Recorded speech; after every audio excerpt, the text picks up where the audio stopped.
I should have like a catchy tagline like,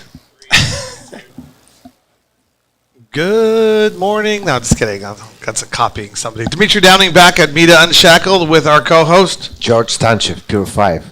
Faster, cheaper, better extraction. And cleaner, which he sometimes leaves out. But I like just complicating things by adding more words. It's the legal mind in me. Anyways, so we're back here in New York City, 2023, April. And we are at MJ Unpacked. And it is a fantastic show with incredible people milling about. There were some nice parties last night, some incredible networking, not to be missed. George and Kim put on a wonderful event. Thank you to our sponsors, Cali Effects, Pure 5. Thank you to our sponsor, Jack Herrera, one of the original legacy brands. We're proud to be helping them migrate their brand across the country. And so if you needed a marketplace near you, give us a shout out and we'll connect you to them. We are pleased to be joined by our next two guests who are hanging out here at MJ Unpacked. Sorry, I'm just sharpening my mind right now. Christy and Raymond, how are you guys doing? Doing well. Thanks for having us. And you know what? I'll let you guys introduce yourselves. I was going to introduce you, but I talk too much anyway. So, Christy, go ahead and you chat. Tell us who you are. I'm Christy Kim. You got to get a little closer there. Oh, all right. I'm Christy Kim. I'm CFO Success Manager at Dope CFO Certified Advisors. And my main role is to help the new franchisees joining our group get through their training and their certification process and just really help them, come into the industry guns blazing. Nice. I'm Raymond Guns, also with Dope CFO Certified Advisor. Chief Is that your Operations real name? Officer. That's a great freaking name. Government name. Sorry, go ahead. Sorry, I didn't mean to interrupt, man, because I'm just like blown away. That's a great name. Thank you. I appreciate it. A lot to live up to. Hi, I'm Raymond Guns. Nice to meet you, Mr. Guns. But yeah, name's Raymond Guns. I'm also with Dope CFO Certified Advisors, the Chief Operations Officer. So just a lot of the blocking and tackling and the stuff associated with that. Yeah. So let's start with how you guys. We start with how you guys got your journey, how you got to Dope CFO to Dope CFO. Don't talk about Dope CFO, but talk about you. Okay, how did you get to where you are now? And then we'll get into all the Dope CFO stuff, like your journey through cannabis or life, if this is your first job. No, this is not my first job in life, actually. So my journey into cannabis, right? So my journey into cannabis started, like most of us, in my youth in a basement with, your best friend smoking weed that you stole off your parents. Maybe most of you don't have parents who smoke weed, but we did. And we've done about 200 podcasts. You're the first person that's smoked in the basement. Really? Yeah, well, we I'm just saying. Stole our parents' weed and we smoked in the basement, and it was a great time. And that was, how I got started in cannabis. But professionally, I got started in cannabis in 2008 back in California under Prop 215. Nice. Where I just was a home grower, basically growing for myself as a medical patient, and then stumbled into then helping other patients get really good quality medicine that was grown specifically for them. Excellent. Then my journey took a turn when my husband wanted to join the military. And for those of you who don't know, you cannot grow weed on a military base. Shocker. What year was that? 2012-ish when I moved out of California. So 4 years into it, right? So it took like a decade-long gap from growing weed, not from smoking weed. So you divorced your husband? No. Okay. Well, I mean, Fair question. how important is the weed? Still married. So then in that time, right, I decided to go back to school and get my degree in finance and accounting management. So I did that and then was working in industry for a long time. And then again, another turn, right? My husband gets diagnosed with MS. He's discharged from the military, and we're living in a state where he has no access to cannabis, but his doctors and you can't grow for him. And we can't grow for him. What year is this? This is actually just recently, in 2019 is when he got his diagnosis. So we decided that we were going to pack up our family from this place that we really loved. What state were you in? Tennessee. We were right outside of Nashville. We loved it in Nashville. Big ups to Clarksville. That was a great place to live and raise your kids, but can't access good quality weed. So we actually picked up and moved back to our home state of California, bought a ranch so that we could have access to quality cannabis for his condition. We didn't really find a lot of it on the rec market out there. that we could tailor specifically to him and then have a consistent supply. So then we started growing again just for him and a few other patients. About 2020? Yeah. That was our first crop back in California, was in 2020 during the pandemic. And then again, I was still working in industry. And then I decided, well, these are two parts of my life that are very important to me, right? Wait, so where were you working while you were in 2019? I was doing regulatory accounting for the public utilities. Okay, so sector. you're doing accounting. Mhm. Okay. So I'm just doing accounting, right? Okay. Doing that. So I've been an accountant now for a while, but I always had this, I had this background of growing. So then I was just like, wow, there's this whole industry flourishing, but there's really not enough people who really know great accounting that are helping cannabis business owners. And that's when I decided that I was going to quit my job and then go on this journey of just, I'm going to be a cannabis accountant. And I found Dope CFO, and, it was a love story. When did you find Dope CFO? I actually... You remember the month, like approximately? Yeah, because it was actually right the first month that I moved here. So we moved back to California Christmas Day 2019. And that was probably around the same time that I heard from Dope CFO. And I was like not quite ready to give up having a 9-to-5 and having a secure paycheck. Right. And so I was like, oh, I don't really know if I could do that. Like my family's already transitioning a whole bunch. This is crazy.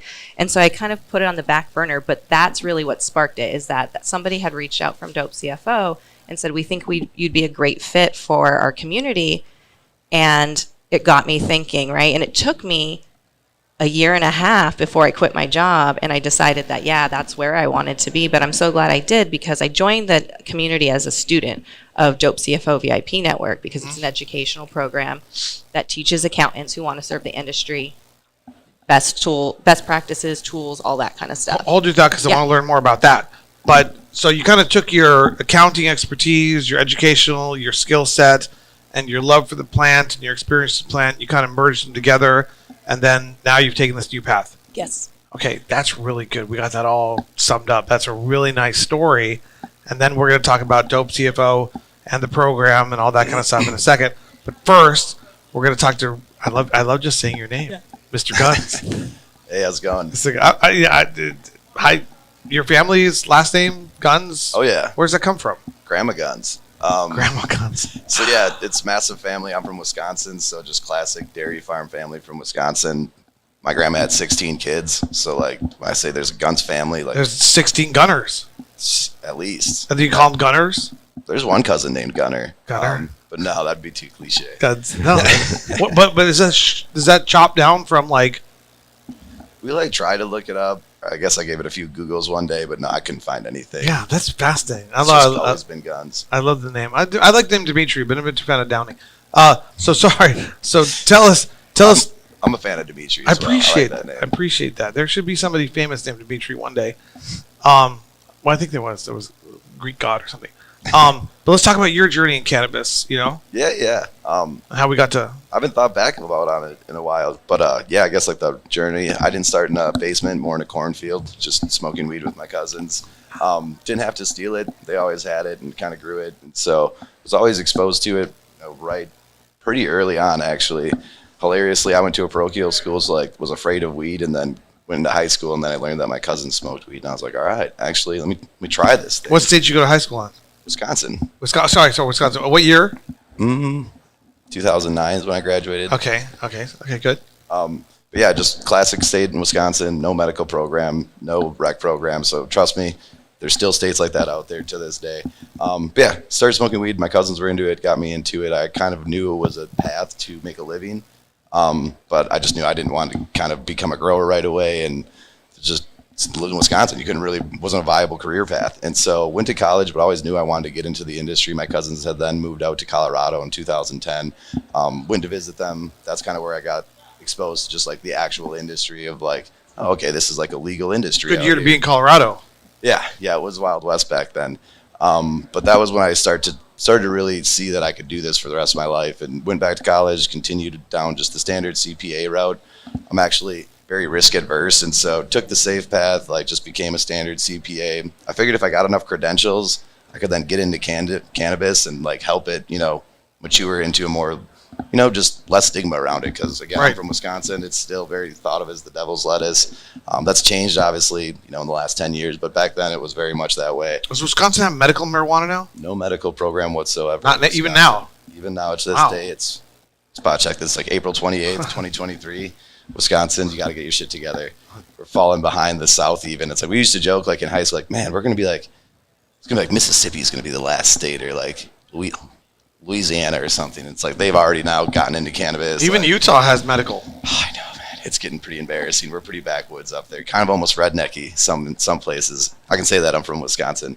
But yeah, just continued through college and obviously was a big fan of it, and then was watching the industry mature through 2010, 2013. Moved out to Colorado around that time. Honestly, it was just doing a lot of camping and hanging out, Rocky Mountain high lifestyle. I actually didn't even get into the industry. I was making windmill blades with my little brother. We were just making windmill blades for 3 days and then going and fucking off in the Rockies for 3 days, and did that for a few years, and then got into the CPA game, standard public accountant. I was an internal auditor auditor. Okay, road. sorry. So I was caught on the windmill blades thing because I'm thinking about all the birds that Trump always talks about. I was thinking about here's the guy who's sharpening those blades. We'll skip over that joke. Yeah. So, We'll but move forward. 2013. Yep. And then got into public accounting. Did that for a few years as an auditor. That's where I really started to see just how business is run from the accounting and finance perspective. Kind of put my CPA hat to Right. use. From there, moved on to Wall Street, publicly traded companies, like much larger multinationals, where then I was an external auditor, but transferred into an internal auditor. And that's where I was flying around the world. We'd buy some smaller companies in other countries, and we'd go there and audit them and make sure everything was good to go. And we'd kind of audit the finance function, finances and operations. And In different countries? yeah, all around the world. Does language become a barrier there or no? Luckily, in business and accounting, debits always equal credits. So it doesn't matter if we were in China or in Bratislava, Slovakia, or Monterrey, Mexico. Debits always equal credits. Badass. Balance Dude. sheets always assets, liabilities, equities, revenues, expenses. Like doesn't change across companies even.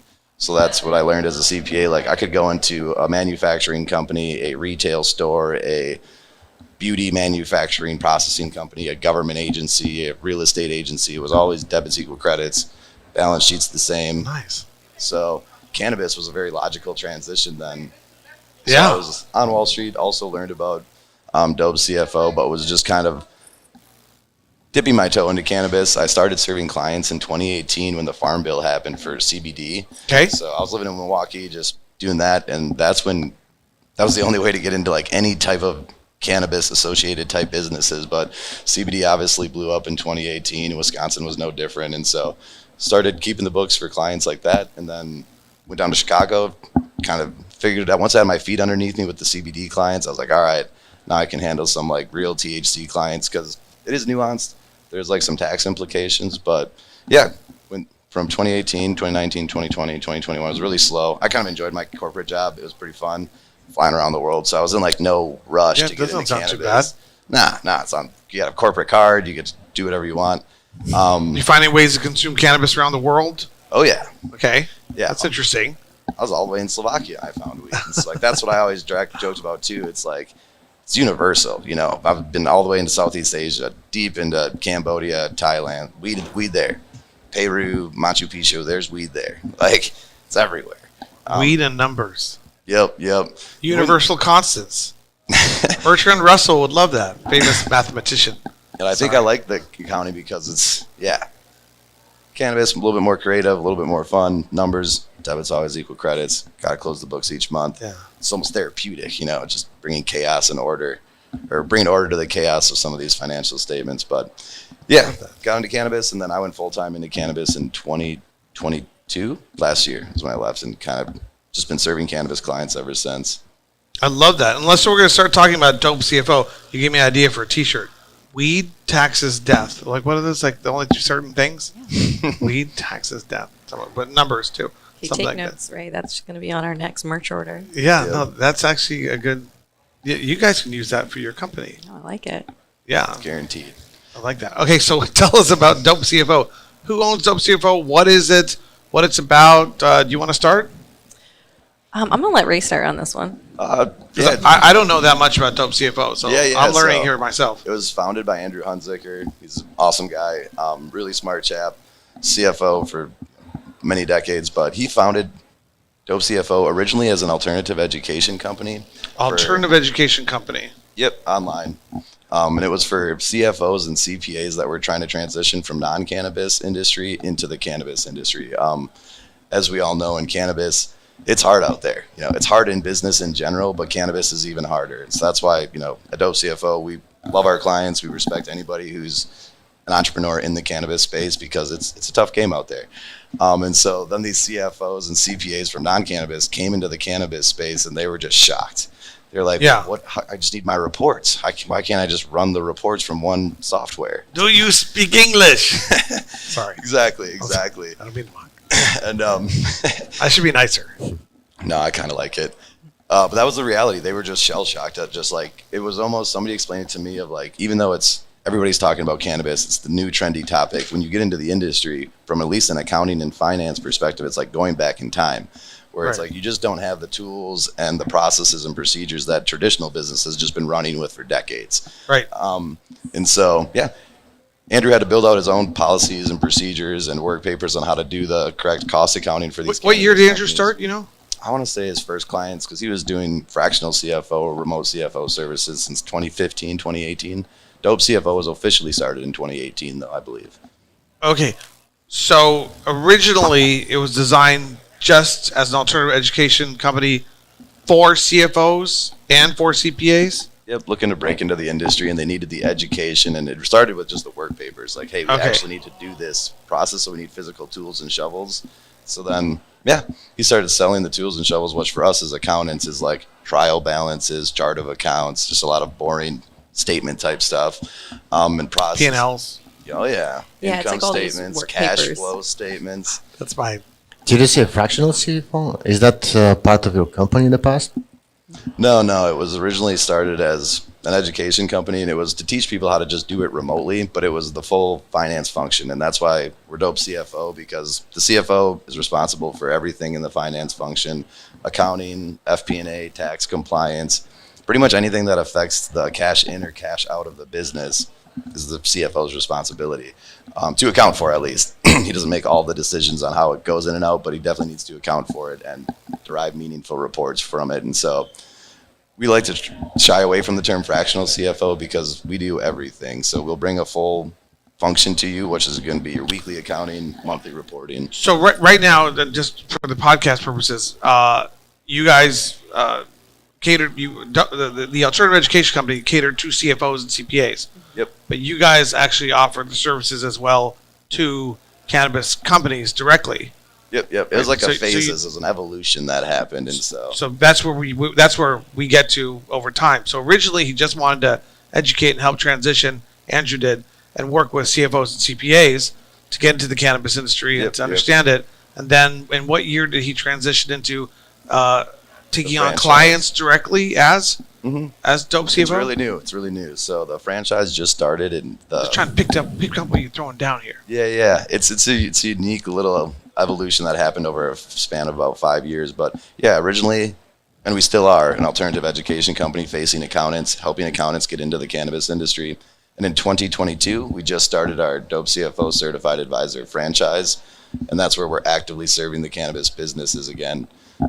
So going That was in forward- 2022. Yep. Yeah. And he says again, right, because when Andrew first broke into the industry, it was because he actually got hired by a farm out in Oregon, right? And he was the CFO of that farm, and he was out there like looking for work papers, and no one had them. So he was calling people that he knew, and nobody had these work papers. So then he just created them, right? And they take a long time to create, and they're very boring to do.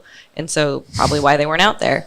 So then after he started building them for himself, he started getting calls back, right? Like, oh, can I buy that work paper from you? And it was like always a one-off thing. And that's why, like, when Ray was giving the background, he's like, 2015 to 2018, it was like Andrew was just kind of selling one-off work papers to people. And he's like, this isn't really sustainable because now people are starting to call me. So I should put together this educational program so that it's just there and we can create, a knowledge bank and it's easy and, he's not fielding that all himself. And so when we say we're transitioning back to client service, it really is a return, right? Because Andrew started there because remember, he was just a dope CFO in other industries Right. for years. And then he came into the cannabis industry. Everybody noticed that he was doing great work, started the alternative education platform, and then last year we returned to servicing clients ourselves. And so now we have the Dope CFO Certified Advisor franchise. We have 5 franchisees, right? Yeah. So then they become a CFO, a Dope CFO certified accountant. Yeah, CFO, advisor. So advisor, but they're independent. Now the franchise is a proper franchise, so it's under the franchise banner, and then the students are independent. So there's Okay. probably 500 people in our community that are taking the Dope CFO training, and so they're accountants that own their own accounting practice. A lot of solo practitioners that are, all just looking to leave their corporate job, try to get a few clients and just start their accounting business, so to speak. So over 1,000 people have taken the training, and then we also have like an ongoing community as well. And so there's about 500 accountants in that community they're independent solo operators, but they've all taken the training. So it helps the cannabis industry when the accountants all start to speak the same language, they have the same training, they use the same work Right. papers. Because our founder was that deer in the headlights CFO who came into cannabis he was in oil for many years and then tech and then came into cannabis and it's like, holy shit, I got to build this all from scratch. And it's like, yeah, welcome to cannabis. I should have started Dope Lawyer in 2013. Might still be time. Damn it. It's okay. I missed that one. Maybe we can still do that. yeah, and Write that down. I want to jump in and just like highlight that Yeah, we community that get he's to- talking about, Yes. right? Because like we've trained over 1,000 accountants, right? That's incredible. But 500 of those are what we call active in our VIP network. Because the other thing about cannabis, especially for accountants and people who are serving, cannabis businesses from the accounting and finance side, is because it is the Wild West, you can't just go to a white paper and be like, oh, this is how you deal with this, specific accounting issue. Or, I have this question about inventory. There's nowhere that's really written down. The IRS hasn't really given us a lot of direction. Right. So this VIP community is the largest accounting community in cannabis that's in the US right now. So you have 500 very, very highly educated cannabis accountants, bookkeepers, CFOs, tax attorneys, all in this group talking every single day. So as a new issue comes up, like we know Minnesota's looking to, possibly pass their Senate today and pass legalization. Well, that's going to bring a whole bunch of questions about their regulations, right? And how do we interpret that as accountants and finance professionals? Well, this may be the very first time and there's no guidance. So these people get to come into our community board and say, hey, I'm in Minnesota, I'm serving this client, here's this issue, help me think it out. And instead of your one brain as a solo practitioner trying to just interpret that, you now have 500 of the strongest minds in cannabis accounting in the US all helping you in real time. And that's why you guys know Jeff Tice. Yes. Now it all comes together for me. It's all coming together for me. I just caught on to that. So what kind of clients, so when you're here, which is great because MG Unpacked is filled with cannabis companies, brands, ancillary, auxiliary, plant touching, etc.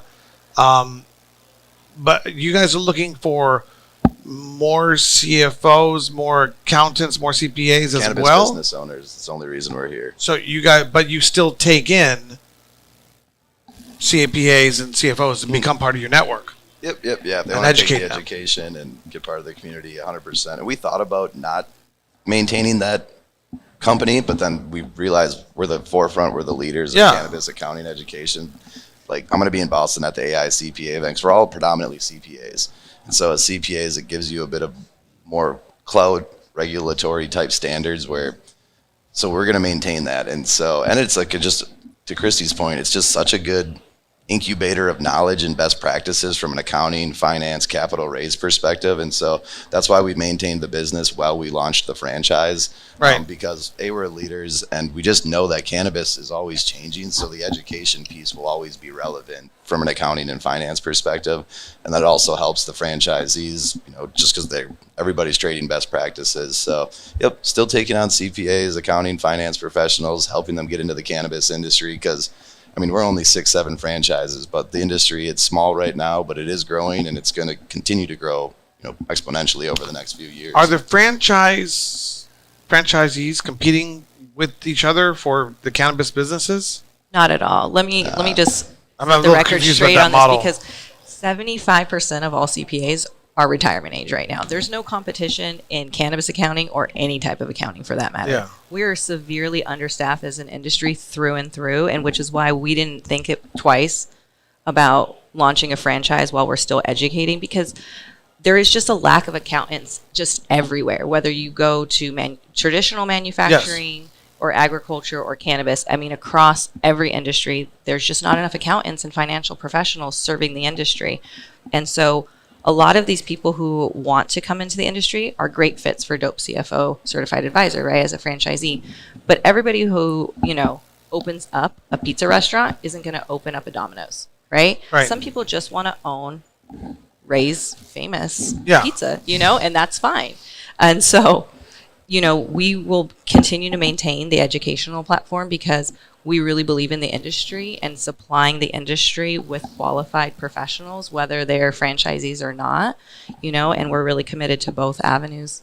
And I would say from And I'm just trying to understand the model, but a franchisee could have 18 different brands underneath it. And then that franchisee over here could have 18 different dispensaries and 5 brands. we think of them as clients. And so Clients, yeah. one franchise would have anywhere between 2 to 5 clients, just because as a CFO, you can only be a CFO of so many companies. Okay. Because it's deep, it's weekly accounting, monthly financial reporting, monthly Right. compliance, punch list items, forward thinking, forward reports, forward financial statements, also doing the day-to-day accounting. So you can only have about 2 to 3. That's just what I guess makes us different at Dope CFO. If you're a tax CPA, which is what most business owners are used to dealing with, is I can do the whole accounting thing. I got a tax guy. It's I got a CPA is what they'll say, but it's really just their tax CPA. And so when you just do the taxes once a year, you can have that 20, 30, 18 different clients below you. But when you're actually implementing a finance function and doing weekly accounting, you're meeting with their operations team on a very regular basis, plus the management team. So keep it very small and at a deep level. And then I guess just, on the surface, of course, if you're selling the same service in the same region, you'd be competing. But accounting franchise is nothing new. We didn't invent that. And so we're not too worried about it. And then we've just seen the market itself is just continuing to grow. And so as new markets come online, we look to that region. Yes, accounting is always the same, regardless of where you are. But we've just learned that business owners, they like a site visit every once in a while. So they do like to have somebody that's either in their region or in their state. And so there's always that bias too we're continuing to grow the franchise and try to just, match these franchisees with these business owners as best we can. George, what do you think? I know George. That's interesting. I see that you do. We were just talking yesterday about how his wife does his accounting. Run into that. That's very common. All right. Brothers, I need a girlfriends. wife. So you do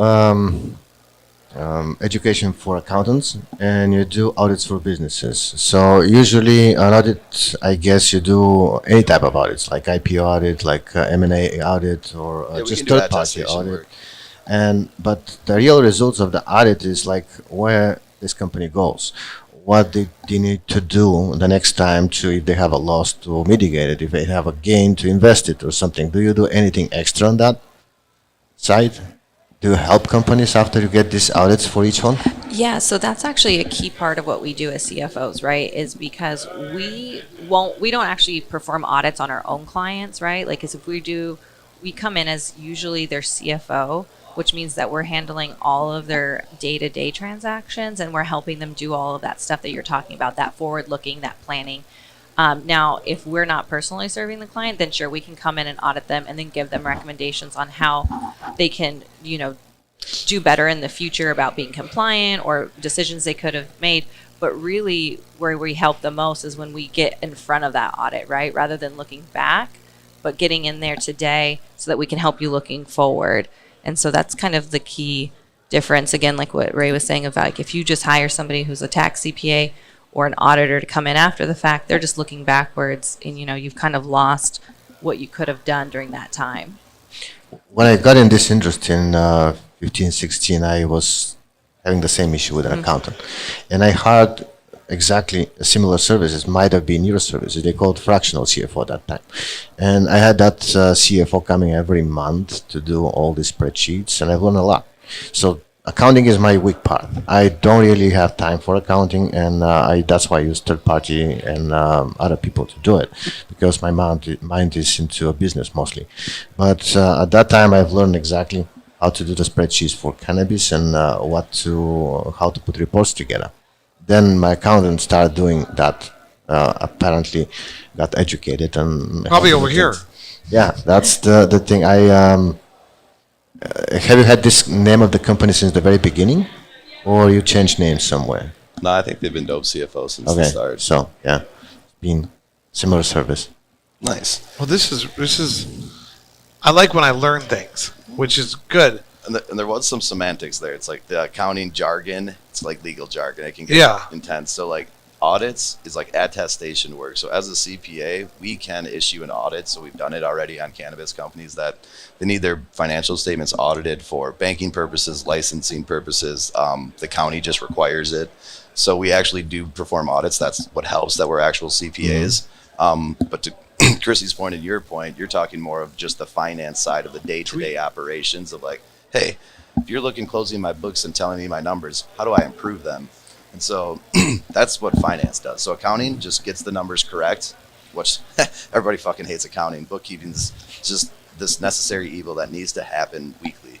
But once the accounting's done, then to your point, you want FP&A reports that you can derive value from and make decisions based off as a business owner. So the easiest way to make decisions as a business owner is based off of financial data. Otherwise, you're just going off gut instinct. Exactly. Which it does work sometimes, but like if you can pair gut instincts with good financial data and meaningful reports, that's where the magic happens, and that's actually the value that we sell. You know, bookkeeping's not that valuable. Taxes we give them away for free. A tax return is truly useless if you do the accounting and finance correctly. And so it's that FP&A function of. And we do it's a bridge analysis is the simplest way to understand it. But like, here's your budget, here's the actual numbers. Like revenue, budget was this, actuals were this. You know, what the fuck? Why don't we hit our numbers? And then where we help a lot too is on the cost side. You know, the price will always do what the price will do in the market, and you kind of have to work within those bounds. But you can control your costs a lot more as the business owners. And so profitable business owners, they're focused on the cost. Most young entrepreneurs or young business owners are focused on the revenues. Like that'll get you started, but it won't get you profitable and long-term successful. That comes from dialing in the costs in your balance sheet. Yeah, that's very important. Yeah, that's where we come in. Do you negotiate tax debt as well? We don't negotiate tax debt, but we lower taxes for our clients. Okay, we should talk to them. No, you guys are fantastic, Christy, Raymond. Sorry, I gotta say Raymond Guns because I just love I just love the last Yeah, I name. love You hearing got a nice name too. It's Cam. It's Cam. Chem. Christy Cam. But yeah, no, you guys are fantastic, and there's one thing that's for sure. People should call you first and get some direction. You guys can recommend people out. You can do things yourselves. Oh yeah, You we know. love cannabis in the community. Like we just want everybody to be successful. So yes, please call us first. We'll point you in the right direction. Yeah. Free 30-minute consultation. We take anybody that gives us a ring. Social equity aspect is huge for us. We donate time and dollars on a very regular basis to just getting people off to the right foot, because business comes down to numbers. So like I always joke, like we do the boring work. We don't grow good weed. I don't hype cool products. I don't sell good products or cool products. Like we do the boring, reoccurring accounting and finance work, but it's super important. And so when business owners get started, they usually call their lawyer and their accountant first. And so, yeah, if you have any questions, Google us, Instagram us, you know where to find us. But like, yeah, we'd love to talk to anybody and help them out. I cannot understate the importance of a good CPA, of good accounting. Something that doesn't really matter. So we Say no more. yes, we appreciate you guys. Dope CFO, how do people get in touch with you? DopeCFO.com, DopeCFO.us. I'm on LinkedIn, Raymond J. Guns. I'm a modern man. You find me on LinkedIn, Instagram, all that good stuff. You? You can also reach me by using the dopecfo.us email. You can find me on LinkedIn as well, Christy Benet Cam. You can find me on Instagram at Rendered Safe Project. Yeah, those are all the ways you can find me. We're around. You'll see us at the expos and the events for us of 2023. So Yeah, well, now we know a whole lot more about you, and the people that watch this can learn more about you and learn more about accounting and finance and taxes and audits and all that stuff in the cannabis space by reaching out to you guys. And thank you very much for being here. And thank you again to our sponsors, Jack Herrera, Cali FX, and Pure 5 for helping Mita Unshackled bring you information from the conferences across the United States. thanks for having us. Thanks.